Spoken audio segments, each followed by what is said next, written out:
O evangelho puro e simples leva a vida por onde ela passa. A Rio para nós é viver em família. A Rio para mim é exercitar o amor. Viver o verdadeiro evangelho. A Rio para mim é cuidado. Para mim é missão. A Rio para mim é serviço. A Rio para mim é o aconchego para aqueles que precisam de carinho e acolhimento. Obrigado, Deus, pelo privilégio de nós louvarmos a Ti juntos nesse lugar. Te peço, Senhor, que Tu fales ao nosso coração através da Tua palavra. Que não seja eu, Senhor, porque eu sou tão limitado, tão falho, mas que seja o Teu Espírito Santo comunicando aos nossos corações algo especial, Senhor. Queremos de fato ouvir a Tua voz, viemos aqui para glorificar o Teu nome e ser tocados por Ti, Deus. De modo que eu queria te pedir, Senhor, que Tu fiques à vontade em nosso meio. É isso que eu te peço em nome de Jesus. Ministra ao nosso coração. Amém. Amém. Eu queria saber quem está visitando a gente pela primeira vez. Para a gente esse é um momento muito especial, muito importante. Se você está vindo pela primeira vez, eu queria que você levantasse sua mão. A gente vai levar até você um presentinho. Mas fica com a mão levantada até que a gente possa chegar a você. Pessoal aí, atrás. Maravilha. Tem gente aqui, ó. Pessoal da integração aqui, ó. Aqui, ó. Tem gente lá atrás também. Que maravilha. Enquanto a gente visitando. Que benção. Todo mundo recebeu? Canetinha aí. Essa caneta é ungida. Tô brincando. Brincadeira. Calma aí. É só uma lembrancinha pequena do que nós queríamos dizer para você. Seja bem-vindo, bem-vinda, vocês são especiais. Se você que é da nossa comunidade, está perto de alguém que levantou a mão porque está vindo pela primeira vez, eu queria que você desse um abraço nessa pessoa em nosso nome. Cumprimenta ela agora aí. Ah, que bom, maravilha.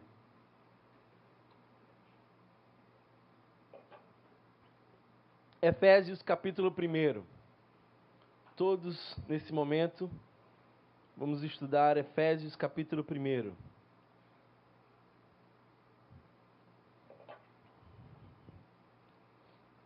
Paulo disse certa vez: leitinho vos dou, porque vocês não conseguem digerir algo sólido, algo mais denso, mais substância. Vocês estão comendo comida pastosa, porque não consegue dar conta de uma rabada, uma feijoada assim, bem carregada. Foi isso que Paulo disse. Eu acho que a nossa igreja precisa sempre trazer um leitinho. Por quê? Porque tem sempre gente caminhando e iniciando na vida cristã. Então a gente que está precisando, como meu filho, de leite. Eu tenho um filho de 4 meses, coisa mais linda do mundo. Graças a Deus puxou a mãe, Deus fez esse milagre. Mas ele não pode comer nada, só leite. Pois bem, alguém me perguntou sobre o que eu ia falar hoje. E o tema de hoje é feijoada do Espírito. Não, estou brincando. Mas hoje eu queria ir mais fundo. E eu queria que você estivesse bem atento para você não interpretar de modo equivocado. Eu queria que você abrisse o seu coração para receber, porque muitas vezes a gente rejeita uma palavra antes dela chegar ao nosso coração de fato. Então, nós vamos fazer uma leitura e a minha missão hoje é expor o texto. Nós vamos trabalhar todos os aspectos do texto e que Deus possa falar conosco. Nós estamos na jornada 330. Quem está na jornada aí, levanta a mão. Quem está fazendo a jornada direitinho aí, levanta a mão. Várias mãos começaram a baixar. Teve gente que ficou assim, mais ou menos, né?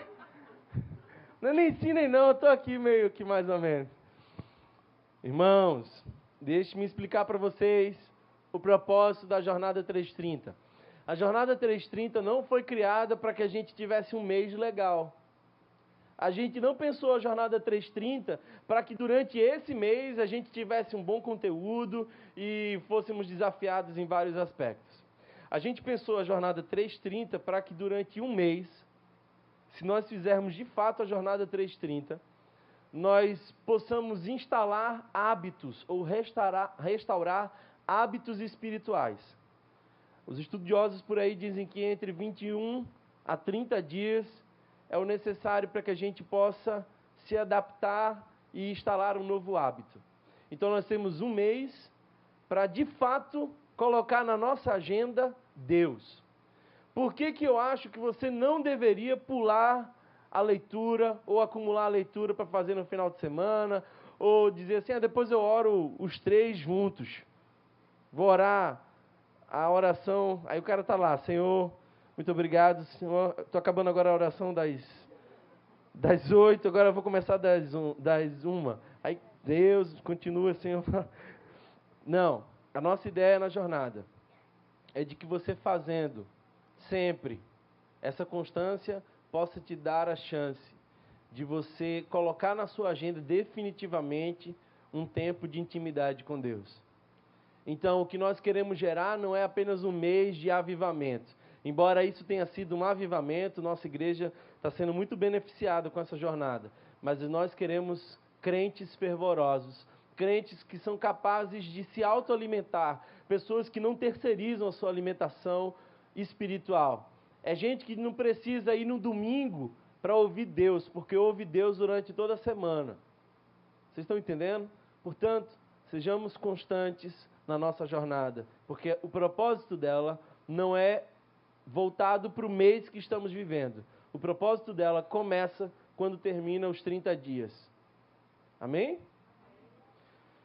Quando eu fui gravar o primeiro devocional de Efésios, e eu comecei a ler, estudar e orar por esse texto, meu coração começou a se encher de alegria, meu coração começou a ser desafiado pelo Espírito Santo. E aí eu fui gravar o devocional, e eu mesmo estabeleci que o devocional devia ser entre 5 a 7 minutos. Só que quando eu gravei, estava lá para os 15 minutos já, e eu falando empolgado do texto. Aí o Rubens começou a olhar para mim, que é ele que faz as gravações, e ele falou assim, tá meio longo. Aí a gente parou, e aí eu fiquei frustrado, porque eu tive que encurtar muita coisa preciosa do texto. Aí eu decidi fazer o devocional aqui, que eu ia fazer no áudio. E eu quero voltar a esse texto agora de modo muito mais profundo, para que a gente possa pensar nas riquezas que Deus comunica a nós através desse texto. Se todas as Bíblias fossem tiradas, se já nós não tivéssemos acesso mais às Escrituras, eu diria que um dos textos que resume muito bem tudo o que a palavra nos diz, todo o plano redentor de Deus para nós, é esse texto. Nesse texto nós vemos de modo muito claro, desde o início até a plena e completa redenção de Deus para nós. De modo que o que nós vamos ler agora é o resumo do Evangelho, o resumo da nossa fé. Paulo, apóstolo de Cristo Jesus, pela vontade de Deus. Aos santos e fiéis em Cristo Jesus que estão em Éfeso. A vocês graça e paz da parte de Deus, nosso Pai, e do Senhor Jesus Cristo. Bendito seja o Deus e Pai do nosso Senhor Jesus Cristo, que nos abençoou com todas as bênçãos espirituais nas regiões celestiais em Cristo, porque Deus nos escolheu nele, antes da criação do mundo, para sermos santos e irrepreensíveis em sua presença. Em amor nos predestinou, para sermos adotados como filhos, por meio de Jesus Cristo, conforme o bom propósito de sua vontade, para o louvor de sua gloriosa graça, a qual nos deu gratuitamente no amado. Nele temos a redenção por meio de seu sangue, o perdão dos pecados de acordo com as riquezas da graça de Deus, o qual ele derramou sobre nós com toda sabedoria e entendimento, e nos revelou o mistério da sua vontade, de acordo com seu bom propósito, que ele estabeleceu em Cristo. Isto é, de fazer convergir em Cristo todas as coisas, celestiais ou terrenas, na dispensação da plenitude dos tempos. Nele fomos também escolhidos, tendo sido predestinados conforme o plano daquele que faz todas as coisas, segundo o propósito da sua vontade, a fim de que nós, os que primeiro esperamos em Cristo, sejamos para o louvor da sua glória. Quando vocês ouviram e creram na palavra da verdade, o evangelho que salvou vocês, foram selados em Cristo com o Espírito Santo da promessa, que é a garantia da nossa herança até a redenção daqueles que pertencem a Deus, para o louvor da sua glória. Deus, fica conosco e fala conosco. É isso que te peço. Nós precisamos entender muito bem o contexto, para que a gente possa ir ainda mais fundo no texto que nós acabamos de ler. Paulo está preso em Roma, provavelmente foi a sua primeira prisão. E Éfeso era uma cidade muito especial. Aqui ele havia passado 3 anos. A igreja de Éfeso teve o privilégio, por exemplo, de ter Timóteo, de ter João, aquele a quem Deus escolhe para revelar o Apocalipse. A igreja em Éfeso teve o privilégio de ter membros ilustres, como Priscila, Áquila, como a própria Maria, mãe de Cristo. Paulo passa aqui um bom tempo ensinando o Evangelho, mas agora ele está preso em Roma, e essa é uma carta que nós conhecemos como uma das cartas da prisão. E essa carta é dedicada ao ensino da eclesiologia. O que é eclesiologia? É a visão que Deus tem para a igreja. É quem nós somos. É quem Deus nos predestinou a ser. E por que nós somos. E por que nós. De modo que quando nós lemos Efésios, nós vemos uma direção de Paulo acerca do que Deus espera da igreja, tanto em seu DNA quanto em sua missão. A intenção de Paulo, quando escreveu essa carta, foi que essa carta fosse lida em outras igrejas. Inclusive, onde aparece a palavra Éfeso, saúde os irmãos que estão em Éfeso, em alguns manuscritos não aparece a palavra Éfeso, mas aparece um espaço em branco, como se a intenção de Paulo fosse apenas mudar o nome da igreja e reenviar essa carta. É como se ela não tivesse destinada diretamente à realidade de uma igreja local apenas, como nós vemos em Coríntios. De modo que aqui ele não gasta tempo citando a pessoas, saudando irmãos. Essa é uma carta profundamente teológica. E eu queria muito que nós fôssemos mais fundo nesses 14 versículos que nós lemos agora. Um outro detalhe interessante é de que do versículo 3º ao 14º, no idioma original, foi escrito em grego, nós vemos aqui uma só sentença. É o maior parágrafo de toda a Bíblia. Era como se, os estudiosos dizem que era como se Paulo tivesse tão empolgado, que ele começou a escrever e conectar as ideias, e tudo era um sentido só, de modo que o ponto final vem muito tempo depois. A conclusão da ideia vem muito tempo depois. O remetente, como o próprio texto começa dizendo, é Paulo. E ele diz, Paulo, apóstolo, não pela vontade dos homens, mas pela vontade de Deus. Não sei se você lembra, mas Paulo foi chamado posteriormente no apostolado. Nós temos ali os discípulos de Cristo, que aprenderam diretamente com ele, que foram instruídos por ele, que viram os milagres, que caminharam com Cristo, e aqueles são os apóstolos. Mas quando um deles se perde porque era o filho da perdição e estava predestinado a isso, como o próprio texto diz, Judas. Lá no início de Atos, nós vemos os irmãos preocupados em substituir Judas e fazem um sorteio, literalmente jogam a sorte para ver quem ia entrar no lugar de Judas. Mas a gente percebe que as escolhas dos homens nem sempre são as escolhas de Deus. E Deus tinha separado alguém especial e nós sabemos da relevância que Paulo teve na igreja primitiva. De modo que ele foi o escolhido por Deus para ser o 12º apóstolo.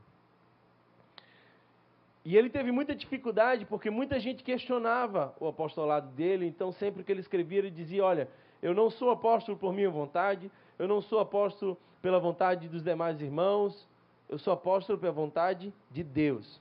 Agora, ele mostra de modo muito claro que o destinatário aqui são os santos. E se você observar ainda no versículo 1, diz, aos santos e fiéis em Cristo Jesus que estão em Éfeso. Ontem eu estava ouvindo uma história, uma pessoa contando para mim que havia entrado no seminário, já estava concluindo o seminário, era um seminário católico, ele ia ser padre, e ele dizia assim para mim, quanto ele gostava daquilo, mas ele falava o tempo inteiro, mas eu não era santo, mas eu não era santo, eu não era santo. Como quem diz assim, eu fazia umas besteiras, eu pulava um pouco fora da proposta. O que eu quero dizer para vocês aqui é de que nós criamos um conceito de santidade bem diferente do conceito bíblico de santidade. Santo para a gente é aquele que não erra. Santo para a gente é aquele que, em olhando para ele, nós não vemos nenhum equívoco. Agora nós tivemos recentemente a canonização de Madre Teresa e agora a Igreja Católica falou assim, olha, agora ela é uma santa. Mas ela foi santa no período que ela viveu. E foi santa não porque pecou. Foi santa porque foi separada por Deus para um ministério. Foi santa porque foi separada por Deus para servir ao próprio Deus. E é exatamente isso que quer dizer santo. De modo que eu sou santo não pelo que eu faço ou deixo de fazer, mas porque Deus me escolheu para isso e eu tenho um propósito nisso. E cada vez mais que eu me dedico a isso, eu estou desenvolvendo a minha santificação. Agora, um outro detalhe interessante, continue acompanhando comigo, ele diz assim, aos santos e fiéis em Cristo Jesus que estão em Éfeso. Aqui ele põe uma expressão em e dá a ideia de que os irmãos de Éfeso estão em 2 lugares ao mesmo tempo. Eles estão em Cristo, e se você observar o texto, estou lendo a versão NVI, eles também estão em Éfeso. Sabe por quê? Porque nós não somos cidadãos somente da cidade do Recife. Nós somos cidadãos da mansão celeste. Nós não somos definitivamente daqui, estamos num processo transitório, estamos de passagem. Nós somos e estamos em Cristo. E aí há algo muito belo, é de que Cristo não é só uma pessoa, Cristo é um lugar de acolhimento para nós. Quando nós estamos em Cristo, nós estamos cobertos de graça, protegidos. Ele é o nosso refúgio e fortaleza. Essa é a expressão dos salmistas. Ele é o meu socorro presente, é minha cidade de refúgio. Deus é um lugar onde eu me escondo. E eu quero ser achado em Cristo. Porque só existem 2 lugares onde eu possa ser achado. Em Cristo ou fora dele. E creia, em Cristo é muito melhor. O texto continua dizendo, Deus nos abençoou, bendito seja o Deus e Pai do nosso Senhor Jesus Cristo, que nos abençoou com todas as bênçãos espirituais nas regiões celestiais em Cristo. Aqui nós vemos Paulo dizendo que nós somos abençoados com todas as sortes de bênçãos espirituais. Deixe-me dizer algo para vocês, nós e nossa espiritualidade hoje está muito voltada para as bênçãos terrenas. Quando foi a última vez que você agradeceu pelas bênçãos espirituais que Ele tem dado a nós? nós somos abençoados com toda sorte de bênçãos espirituais nas regiões celestiais em Cristo Jesus. E eu queria falar sobre isso hoje. Quais são as bênçãos de Deus para nós? Eu quero responder a essa pergunta, mas antes eu quero fazer você perceber um detalhe desse texto muito rico.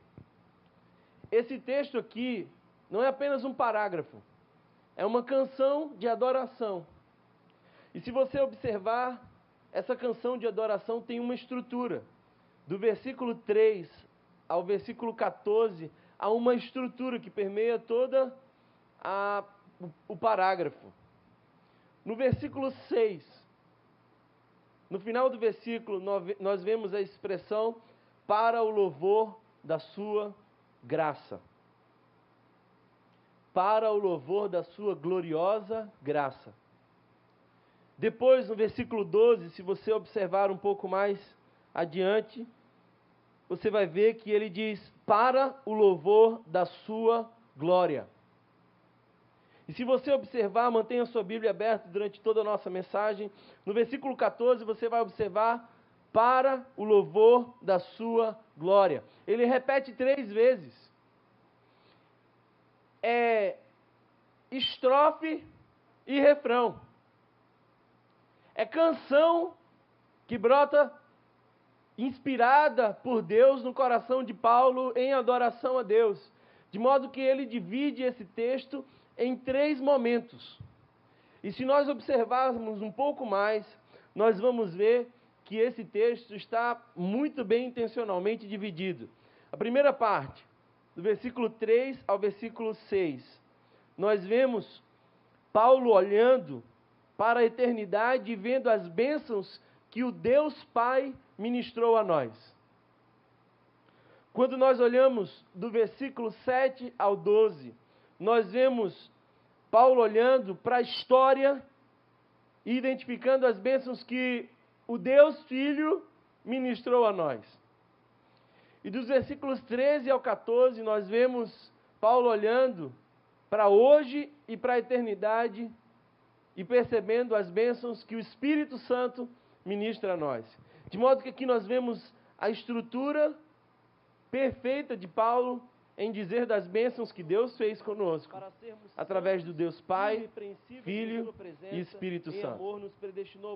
Agora, sigamos no versículo 4. Conforme o propósito, acompanhe a sua Bíblia aí, a sua leitura da sua gloriosa graça, a qual no versículo 4 em diante nós vemos as bênçãos que o Deus Pai ministrou a nós. Primeira bênção. Quais foram as bênçãos que Deus Pai ministrou a nós? Porque Deus nos escolheu. A primeira bênção é a eleição de Deus para nós. E quem elege, elege parte do todo. O que eu quero dizer com isso é que em amor, Ele nos buscou, Ele nos achou, Ele deu a iniciativa da nossa salvação. E nós não seríamos salvos se nós não fôssemos apenas passivos no processo da salvação. Agora preste bem atenção no que eu quero dizer. Romanos diz, não há um homem só que busque a Deus. Por vontade própria, ninguém pode inclinar-se a Deus, porque o homem é pecado e ele não deseja a Deus. E o que Deus faz é buscar ao homem. Então nós vemos em Lucas, Jesus definindo, o Filho do Homem não veio senão para buscar e salvar. É a mesma expressão. Romanos diz que o homem não busca a Deus, mas aqui nós vemos em Lucas Deus buscando o homem. Quando nós vemos Jesus falando sobre aqueles que chegavam, Jesus diz, ninguém vem a mim se o Pai não o trouxer. Então, o nosso caminho para Deus é antes uma revelação de Deus e um tocar de Deus no nosso coração. E essa é a primeira bênção. Agora, como acontece essa eleição? Por que acontece essa eleição? Qual é a natureza dessa eleição? Preste bem atenção, porque esse é um detalhe muito delicado. O texto aqui deixa muito claro que a eleição acontece não porque nós somos bons, não porque nós merecemos, não porque nós haveríamos de crer e Deus, por sua presciência, desejou salvar aqueles que haveriam de crer no futuro. O texto diz que nós somos salvos pela vontade de Deus, pelo prazer de Deus. Aí você talvez diga assim: ah, Thomas, mas isso é injusto. Mas isso é injusto. Deixe-me dizer algo para você sobre justiça. Justiça é quando você tem um direito e eu roubo esse teu direito. Justiça é quando você tem algo e eu tomo isso de você. Isso é injustiça. Correto? Então, injustiça é furtar algo que você tinha por direito. Todos nós estávamos indo... Oi. Todos nós estávamos indo em direção ao inferno. E a graça de Deus nos resgatou. E isso não é injustiça, é graça. Porque Ele não roubou o direito de ninguém. Nós estávamos indo no inferno, para o inferno, por nossa própria vontade. Agora, o que nós vemos é Deus, pela vontade dEle, nos salvando. Isso é graça de Deus. Agora, como que isso pode acontecer? Se a vontade de Deus é soberana e ela nos resgata, qual é o fundamento da eleição? O texto segue dizendo: é em Cristo. Nossa salvação só é efetuada por Cristo Jesus. É nele que nós temos a salvação plena de todas as coisas. Qual é o tempo, quando acontece essa salvação? O texto nos diz, e se você puder, mantenha a sua Bíblia aberta, conferindo o que eu estou te dizendo. O texto diz que Ele nos escolheu antes da fundação do mundo. Ouça bem o que eu quero te dizer agora. Antes de Deus e da Santa Trindade dizer: haja luz, Deus chamou o teu nome. Na eternidade, quando nada havia, antes de Ele dizer: haja luz, Ele disse: haja Thomas, haja Alcindo, que por sinal está fazendo aniversário hoje, haja Marcos, haja Sérgio, haja Paula, haja Laís. Ele te chamou pelo nome antes da fundação do mundo. E o que é mais incrível é que Hebreus vai dizer que Cristo foi imolado antes da fundação do mundo. O plano de salvação de Deus não foi algo que Ele pensou no meio do processo porque foi surpreendido por nosso pecado. Deus já havia preparado o Cordeiro antes da fundação do mundo. Agora durma com uma bronca dessa.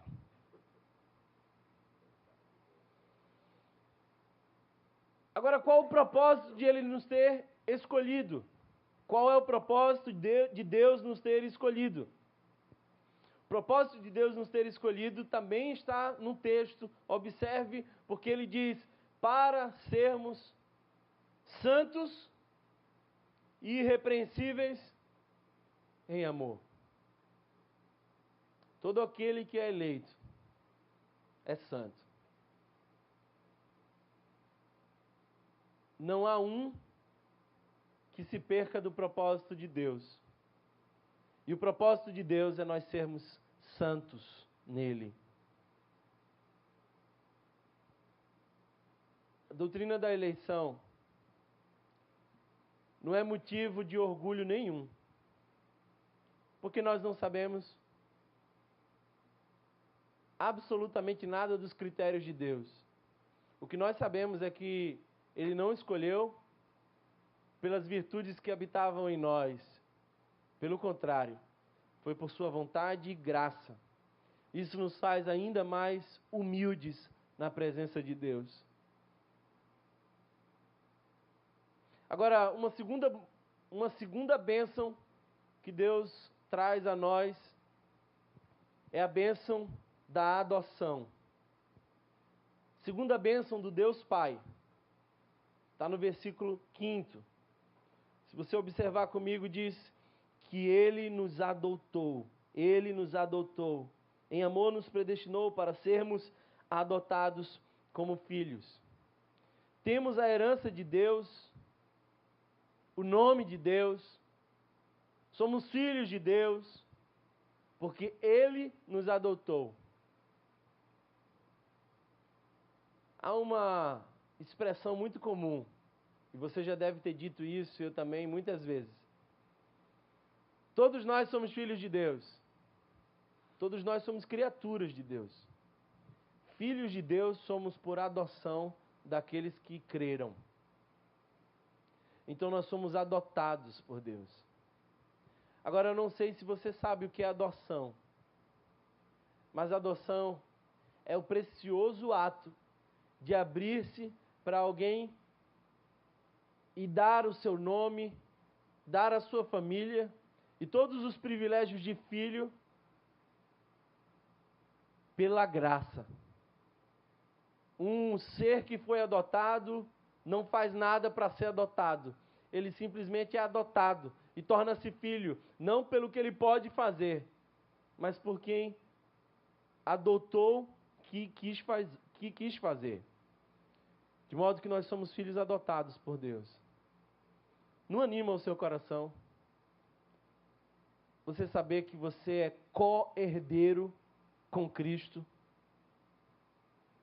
Não anima o seu coração saber que Jesus é o seu irmão mais velho?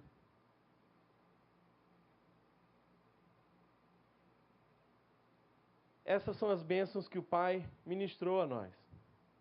Ele nos escolheu, Ele nos adotou. Agora eu queria falar para vocês, a partir do versículo 7, das bênçãos que o Deus Filho ministrou a nós. Qual é a bênção que Cristo ministra a nós? Primeira, versículo 7, observe. Nele temos a redenção. Ele nos redimiu. Agora deixe-me dar um detalhe para vocês acerca dessa palavra. A palavra que se encontra aqui como redimiu também poderia ser traduzida como comprou e tornou livre. Quando Paulo escreve essa carta de Éfeso, no Império Romano haviam milhões de escravos que estavam sendo vendidos na praça.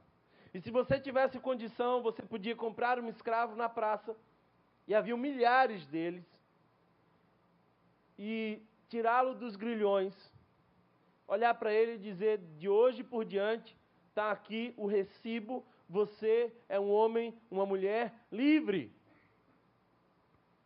O que Paulo está nos dizendo aqui é de que nós estávamos presos, agrilhoados pelo pecado. Éramos escravos da lei, condenados à morte. E Cristo Jesus na cruz do Calvário vai e em nosso favor, pelo seu sangue precioso e caro, nos compra e nos redimiu. E redimiu porque hoje eu e você em Cristo somos livres. Isso não anima seu coração? Você quer bênção maior que essa?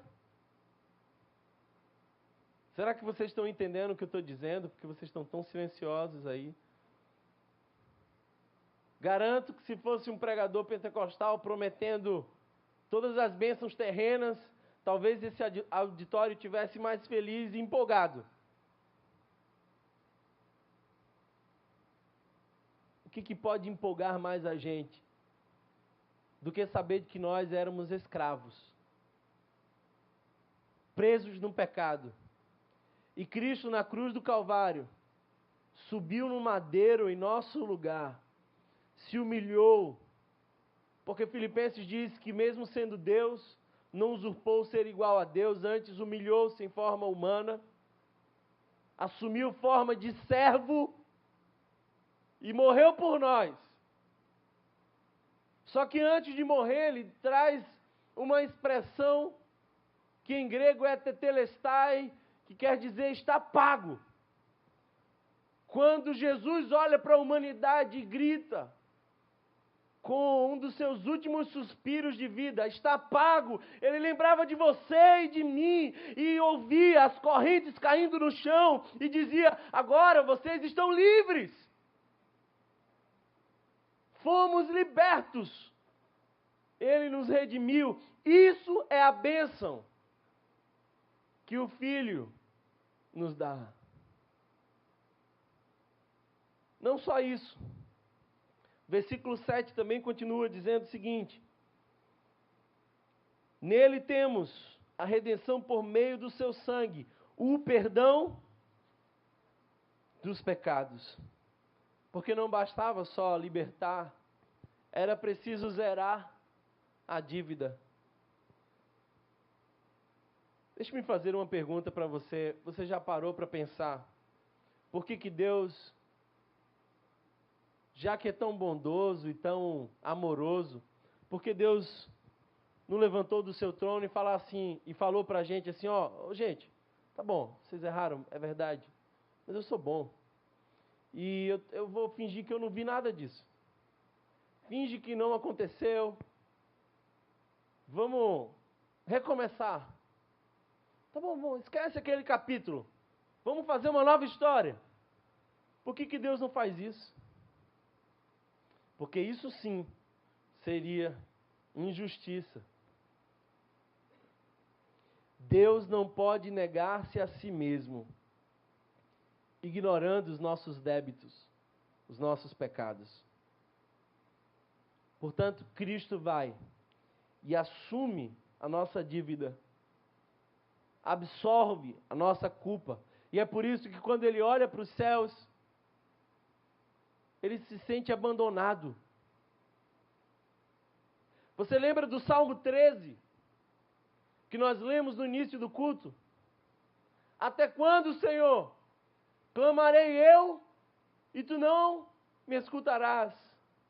Essa sensação Jesus sentiu na cruz, quando Ele diz, por que me abandonaste?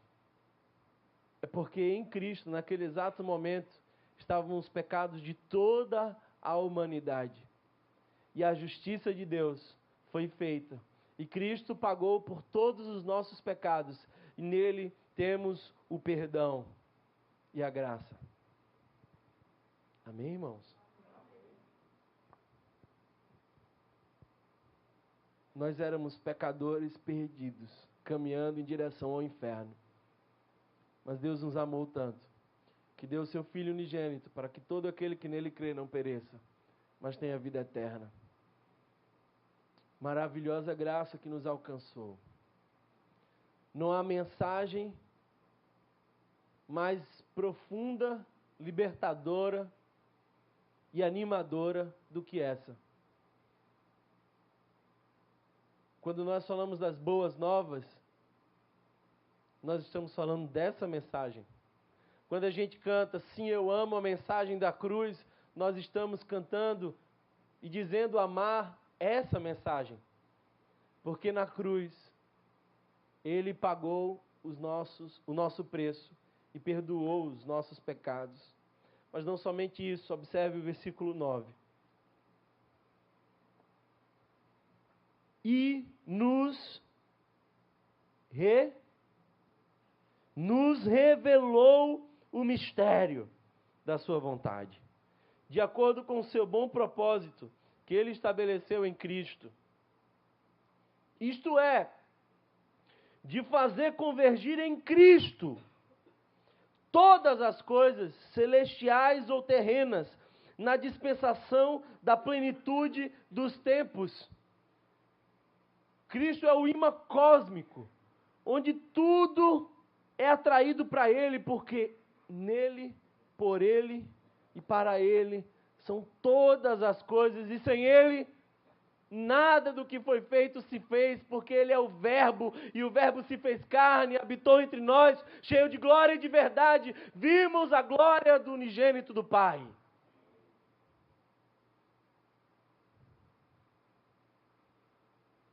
A terceira bênção que o Deus Filho nos revela é de que agora nós sabemos. O mistério foi revelado. Os irmãos sabem que eu sou meio pentecostal.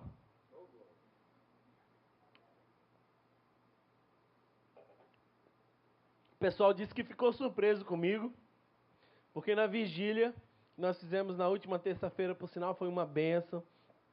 Nós tínhamos aqui quase 90 pessoas orando e buscando a Deus, na véspera de feriado. Mas os irmãos sabem que eu sou meio penteca, né? Confesso. Do fogo. E na vigília só me vinham as canções do movimento penteca. Desce fogo, Jeová. Mas eu lembro que naquela época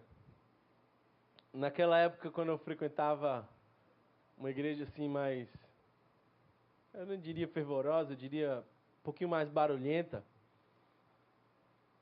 tinha um negócio de, é mistério. Quem já viu esse negócio aí, não? É mistério, é mistério. É mistério. Ah, meu amigo. Deixe-me contar algo para você. Eu descobri o maior de todos os mistérios. Cristo Jesus, que me foi revelado. E não há bênção maior. E não há outro mistério que eu queira conhecer, senão Cristo Jesus, a esperança da glória. Tudo aponta para Cristo. Tudo aponta para Cristo. Nós lemos o Gênesis, e o Gênesis aponta para Cristo. Lemos o Apocalipse, e o Apocalipse aponta para Cristo. Nós vimos que quando Adão e Eva pecaram, um animal foi morto pelo próprio Deus, e o sangue daquele animal foi derramado para que as vestes daquele animal, as roupas, a pele, virassem roupas para Adão e Eva. Aí nós vamos lá em Apocalipse e nós vemos que João estava chorando porque não tinha ninguém que abrisse o livro e desatasse os seus selos. Então ele ouve uma voz dizendo, não chores. E quando ele levanta os seus olhos, ele vê um cordeiro, que segundo ele parecia ter sido morto, mas reviveu. Só que ele viu um cordeiro, mas os anjos, querubins, serafins, anciãos, seres viventes não viam um cordeiro, viam um leão. Porque para nós ele foi cordeiro, mas ele sempre foi o leão da tribo de Judá. Terceira bênção que o Deus Filho nos revela é de que hoje nós temos a graça de conhecer o mistério. Tudo aponta para Cristo Jesus. Agora, eu queria ir com vocês agora ao versículo 13. Porque aí está a terceira pessoa da Trindade. E aqui nós vemos as bênçãos do Deus Espírito Santo. Acompanhe comigo, versículo 13. Quando vocês ouviram e creram na palavra da verdade, o evangelho que os salvou, vocês foram selados em Cristo com o Espírito Santo da promessa, que é agora a garantia da nossa herança, até a redenção daqueles que pertencem a Deus, para o louvor da sua glória. Quais as bênçãos do Espírito Santo? Primeira bênção que o Espírito Santo ministra ao nosso coração é de que Ele é o selo. Ele é o selo. Deus Pai escolhe. Deus Filho redime. Deus Espírito sela e comprova. Agora, quando a gente fala de selo, nós estamos falando de algo que tem muito significado. É carregado de vários sentidos. Por exemplo, selo representa a conclusão de um negócio. Naquele momento, naquele contexto, o selo era necessário para dizer que algo foi feito. Quando alguém ia e comprava um escravo na praça, era necessário um selo que atestava e dizia, foi pago. O Espírito selo, o Espírito de Deus é o selo de que a transação foi feita, completa, realizada e que nós estamos livres. Onde está o Espírito de Deus, aí há... Irmãos, vamos se matricular no curso Primeiros Passos. Vamos estudar, porque onde está o Espírito de Deus, aí há. Porque Ele é o selo que comprova de que nós fomos de fato comprados. Quando você compra alguma coisa, eles te dão hoje uma nota fiscal. E a nota fiscal tem um tipo específico de carimbo, às vezes é um número. O selo é o Espírito Santo em nós. Mas o selo também falava de um direito de propriedade. Todos nós aqui vimos, em alguma vez na nossa vida, um animal sendo marcado ou já marcado por um símbolo. E aquele símbolo apontava para as iniciais do seu dono. Aquele é o selo que aponta para a propriedade. Eu e você. Se fomos encontrados por Cristo e cremos,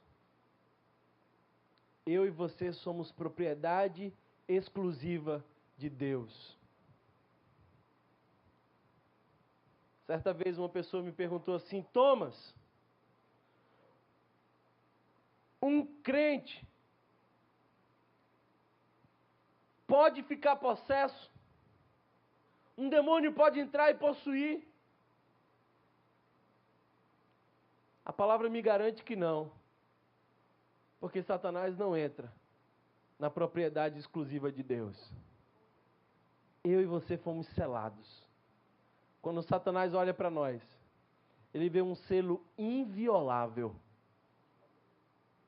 que aponta para Deus, o nosso Senhor, o nosso dono. Você tem dono. Você tem dono. Selo aponta para proteção e segurança. Quando Jesus foi sepultado na tumba de José de Arimateia, as autoridades foram buscar a Pilatos e pediram que ele selasse com o selo de Roma a tumba, a sepultura, para garantir que aquilo ali não fosse violado. Eu comprei uma comida outro dia, veio o cara, o motoqueiro trazer, né? O motoqueiro, uma palavra feia, né? O motoboy. O motoboy chegou, aí quando eu peguei a comida lá, tinha um lacre, que dizia assim, favor rejeitar a comida, se esse selo estiver violado. Eu olhei para o motoqueiro e falei assim, eu estou com tanta fome que se tu pediu, eu até dou um pouquinho para tu. Mas era para dizer assim, olha, se esse selo foi violado, rejeita. Nós temos o selo do Espírito Santo. Estamos protegidos pelo Eterno. Eu posso ir em qualquer lugar. Não há lugar espiritualmente pesado. Não há nenhum canto que eu não possa colocar a planta dos meus pés e dizer aqui, a partir de agora é Terra Santa. Porque eu tenho o selo do Espírito Santo. selo tem a ver com autenticidade.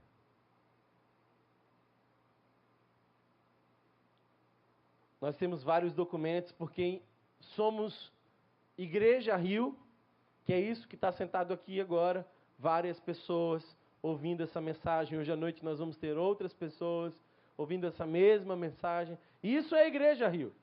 Mas durante a semana, funciona a instituição Rio, que tem CNPJ, tem documento, tem que mandar, sei lá, um monte de documento aí que eu nem sei, eu sou zero à esquerda nessas burocracias. Mas, vez por outra, o pessoal traz um documento, pede para eu assinar e diz assim, eu estou levando para reconhecer firma. Quando leva para reconhecer firma, eles fazem um selo de que aquilo é aquilo. Você quer saber quando um crente é crente? Quer saber quando houve realmente uma conversão genuína? É quando há o Espírito Santo. O Espírito Santo aponta para que de fato algo autêntico, não forjado, aconteceu. Nós temos notas falsas aos milhares no Brasil. E para identificá-las, nós aprendemos a olhar para as notas verdadeiras. E nós olhamos para as notas verdadeiras e dizemos assim, ó, aqui tem um detalhezinho, um selo, uma cor, um traço, que aponta para que essa aqui é verdadeira e essa não tendo é falsa. Todo cristianismo sem Espírito Santo é falso. Toda igreja que não reconhece o Espírito Santo, não prega sobre o Espírito Santo, não prega o Evangelho. Porque o Evangelho é a mensagem de que o Espírito Santo nos selou e aponta para o que Cristo fez por nós, nos redimiu, que aponta para que Deus, na eternidade, antes da fundação do mundo, pela sua própria vontade, nos escolheu. Agora, selo também aponta para compromisso.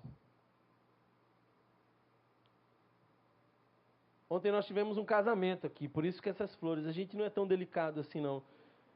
Mas eu disse assim, ó, faz o seguinte, deixa as flores, porque, sei lá, quando que a gente vai ter flor de novo aqui nessa igreja, né? Quando tiver um próximo casamento, que a gente aqui mesmo não compra flor. Essa igreja insensível. Na verdade, eu acho que isso aí a gente não faz, arrumei uma desculpa agora, porque a gente é ecologicamente correto. Cortar a flor é um tipo de desmatamento.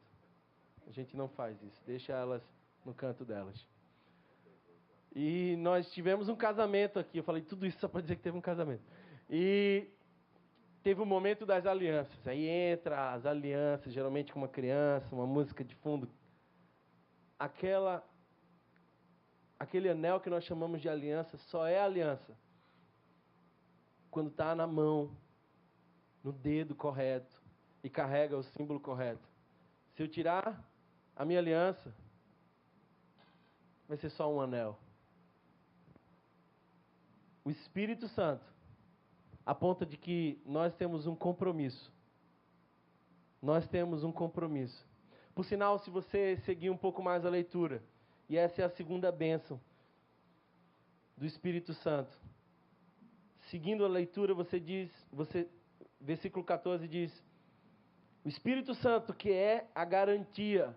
Alguém tem alguma Bíblia cuja palavra seja penhor? Penhor. Eu fui estudar um pouco essa palavra, penhor, e penhor trata-se da primeira parcela de uma compra, onde você dá garantias de que vai concluir o pagamento. Agora, essa palavra, no grego, aponta para algo tão interessante. Ela podia ser usada como um anel de noivado. Essa é a palavra de anel de noivado. Interessante, não? Só que na cultura daquele momento, o contexto do texto, Noivado não se acabava como se acaba hoje. O pessoal diz aí, se acaba casamento até no altar. Hoje acaba casamento a qualquer hora. Mas noivado naquela época era um selo do que já estava prometido, pensado, planejado e que inevitavelmente ia acontecer. E só se podia acabar um noivado com um divórcio. Era a firme convicção de que algo muito profundo estava para acontecer. Agora preste bem atenção. O Espírito Santo é o selo, é o penhor, é o anel de noivado que Deus colocou em nossa mão, porque nós somos noiva de Cristo. E nós temos a firme convicção de que Ele voltará para nos buscar, nos levará para as bodas do Cordeiro, onde o casamento será consumado. O selo do Espírito Santo, o nosso anel de noivado com Cristo. Como é bom ser noiva de Cristo. Como é bom ter sido redimido por Cristo. Esse é o Evangelho de Deus Pai, Deus Filho, Deus Espírito Santo. Feche seus olhos, eu quero orar por você. Nós cantamos uma canção que diz: acredito em Jesus Cristo. Essa é a canção que descreve a nossa fé. Mas será mesmo que você acredita em tudo isso? Porque é muito possível que você tenha encontrado o pacote da religião. Você gostou do ambiente, gostou de quem fala, gostou da música. Você interagiu bem com algumas pessoas e você foi ficando, fez discipulado. Uma hora alguém disse assim, você tem que ser membro. Aí você encaixou nesse negócio de membresia e você foi indo. Mas será mesmo que você entendeu o Evangelho? Será mesmo que você tem a profunda, inviolável consciência de que Ele nos escolheu, o Filho nos comprou e o Espírito nos selou? Será que você manifestou a sua fé? Porque o texto que nós lemos agora diz: aqueles que ouviram a palavra e creram. Você precisa crer.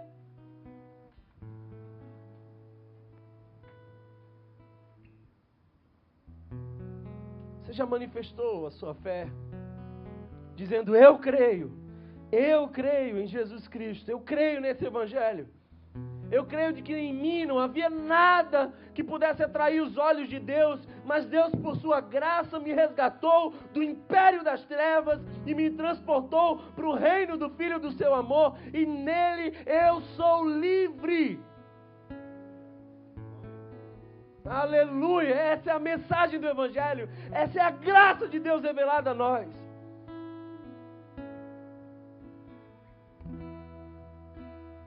Feche os seus olhos agora, todos com seus olhos fechados.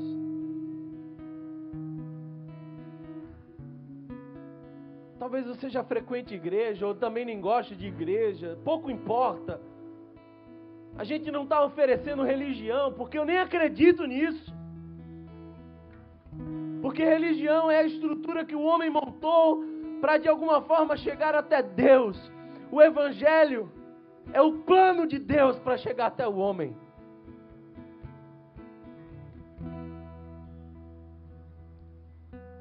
Você crê nisso? Você crê nisso? Você quer receber o selo do Espírito Santo? Todos com seus olhos fechados. Eu não quero saber da tua história passada, o que você fez, o que deixou de fazer. A minha pergunta para você hoje é essa: você crê nisso? Se você nunca manifestou publicamente que você crê em Cristo Jesus, e nessa mensagem, se você nunca sinalizou publicamente isso, eu queria que você levantasse sua mão para orar por você aí onde você está. Eu quero orar por você hoje. Você crê nisso? Levanta sua mão, eu quero orar por você. Amém. Glória a Deus. Amém. Pode baixar se você já levantou. Aleluia. Você crê nessa promessa? de que nós somos noiva, mas o casamento está para acontecer. E é certo que acontecerá, porque Ele virá para buscar a sua igreja. E nós somos a amada do Senhor. Nós somos noiva do Cordeiro. Aleluia. Essa é a palavra do Evangelho para você. Receba a palavra de Deus. Há alguém aqui que hoje gostaria de dizer: eu creio nessa mensagem do Evangelho. Eu aceito essa mensagem no meu coração, porque já fui aceito por Ele. E Deus está fazendo algo em meu coração hoje.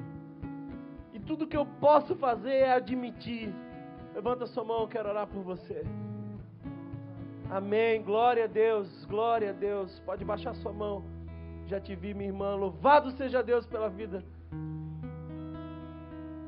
Louvado seja Deus pela vida que Ele está ministrando ao nosso coração hoje. Aleluia, o Espírito de Deus está nesse lugar. E é essa mensagem redentora, é a mensagem da graça, mensagem preciosa, mensagem que transforma, mensagem que nos sela com o Espírito Santo. Aleluia. Obrigado, Senhor. Obrigado, Pai, porque Tua graça nos alcançou. O Pai nos chamou pelo nome antes da fundação do mundo. O Filho foi no mundo e nos comprou, nos reconciliando com o Pai, porque a palavra diz: Deus estava em Cristo nos reconciliando consigo o mundo inteiro. E aí vem o Espírito Santo e nos sela. Está consumado, foi pago, está feito, é de Cristo. Aleluia, aleluia. Glória a Deus! Não há mensagem mais poderosa que essa. Eu acredito muito pouco na política. Acredito muito pouco na filosofia. Acredito pouco na psicologia. Não há mensagem mais poderosa do que a mensagem do Evangelho. É a única mensagem capaz de transformar o mundo.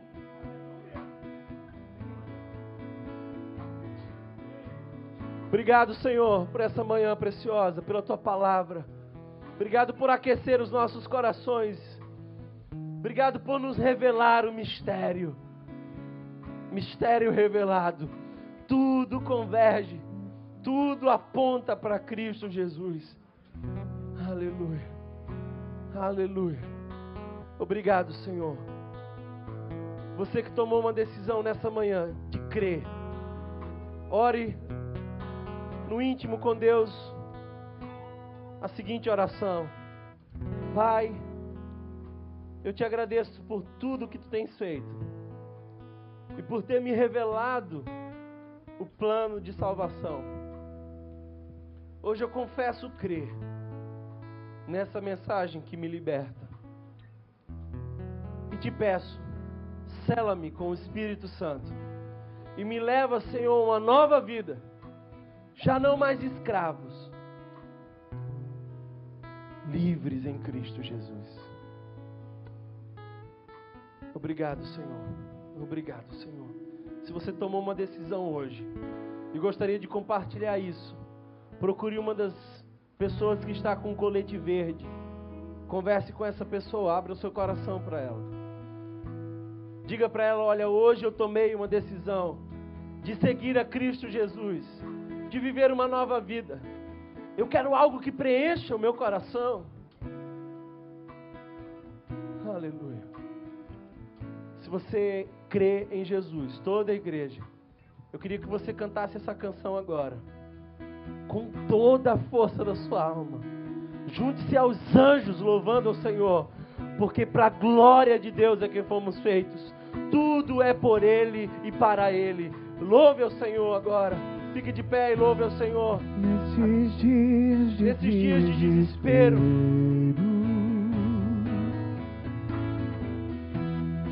incerteza e medo há uma salvação. Em uma salvação eu creio. Creio em Ti. Creio em Ti. Acredito em Jesus. Diga mais forte. Acredito em Deus o Pai. Acredito no Santo Espírito, que nos vida nova traz. Acredito na cruz de Cristo, que a morte enfim venceu. Acredito que ressurreto, muito em breve voltará. Creio em Ti.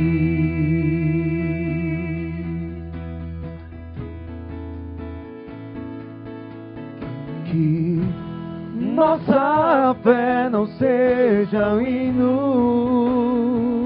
Apenas notas e canções. apenas notas e canções. Essa é viva, verdadeira. Mesmo em Que supera as dores. tentações e fracos. Eu creio, Senhor, eu Creio creio. em Ti. Eu creio em Ti. Creio em Ti. Acredito em Jesus Cristo. Acredito em Deus o Pai. Acredito no Santo Espírito, que nos vida nova traz. Acredito na cruz de Cristo, em que a morte enfim venceu. Acredito que ressurreto, muito em breve voltará. Suas vozes, acredito. Acredito em Jesus Cristo. Acredito em Deus o Pai. Canta, igreja, bem forte ao Senhor. Acredito no Santo Espírito, que nos vida nova traz. Acredito na cruz de Cristo, e que a morte enfim venceu. Acredito que ressurreto, muito em breve voltará. Creio em Ti.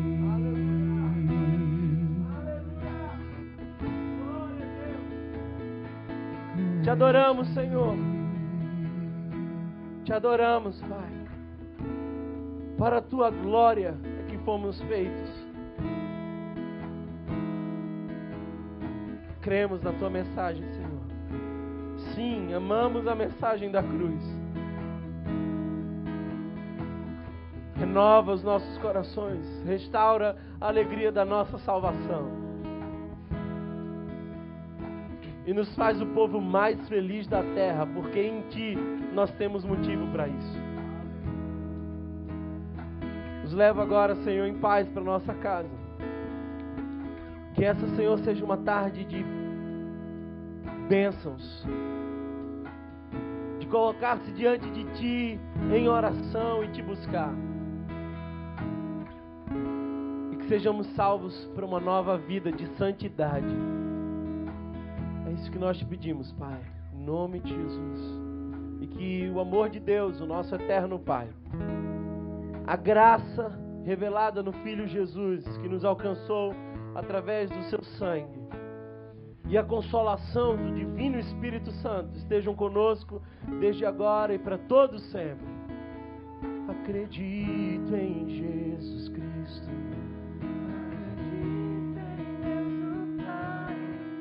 Acredito no Santo Espírito, que nos vida nova traz. Acredito na cruz de Cristo, e que a morte enfim venceu. Acredito que ressurreto, muito em breve voltará. Creio em Ti. Aleluia. Te adoramos, Deus. Obrigado, Senhor. Amém. Deus abençoe todos vocês.